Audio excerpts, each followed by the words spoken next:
Hi guys, ఇన్స్టాలో ఇప్పుడు trending లో ఉన్న వీడియోని ట్రై చేద్దాం అనుకుంటున్నా. ఈ వీడియోనే అది. దానికోసం ట్రాన్స్పరెంట్ గ్లాస్ అయితే ఒకటి తీసుకున్నా. దాంట్లో వాటర్ అయితే నింపేసా. ఇంకా వంటగదిలో ఉన్న పసుపును అయితే ఒక స్పూన్ వేసా. తర్వాత ఏం జరిగిద్దని మీతో పాటు నేను కూడా వెయిట్ చేస్తున్నా. పసుపు వేయంగానే కొంచెం ఫాస్ట్ గానే కరిగిపోతుంది. నేను ఈ వీడియోని స్లో మోషన్ లో పెట్టలేదు, ఫాస్ట్ ఫార్వర్డ్ లో పెట్టలేదు. ఎలా తీసానో అలా పెట్టేసా. అందరూ పసుపు ఒక్కదంతోనే ట్రై చేస్తే నేను ఇంకో 2 ఐటమ్లతో ట్రై చేశా. ఆ ఐటమ్లు ఏంటో కదా, ఒకటి కారం, ఒకటి ముగ్గు. కారం ముగ్గు దేనికి రానంటే మనకు దోలు ఎక్కువ.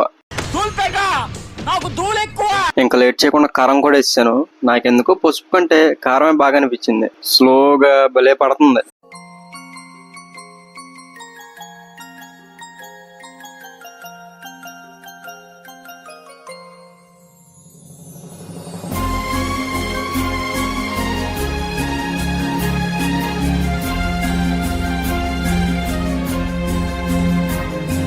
నాకెందుకు అనిపిస్తుంది పసుపు కంటే కారమే బెటర్ అని. పసుపు కారం బాగానే వచ్చినాయి గానీ ఇంకా ముగ్గేసినప్పుడే బేలా అయిపోయింది మొత్తం. సర్లే అని చికెన్ మసాలా, గరం మసాలా కూడా ట్రై చేద్దాం అనుకున్నా గానీ ఈ లోపు మా అమ్మ వచ్చేసింది. ఇంకా చీపురు కట్ట ఎక్కడ తిరిగేసిద్దా అని ఆ గ్లాస్ ని శుభ్రం కడిగేసా. ఈ మూడిట్లో మీకు ఏది బాగా నచ్చిందో కామెంట్ చేయండి. ఇంకా ఇలాంటి మంచి మంచి వీడియోల కోసం ఫాలో అయిపోండి. మన యూట్యూబ్ ఛానల్ సబ్స్క్రైబ్ చేసుకోండి. వీడియో నచ్చితే లైక్ చేసి, షేర్ చేసి, కామెంట్ చేయండి. Okay, bye.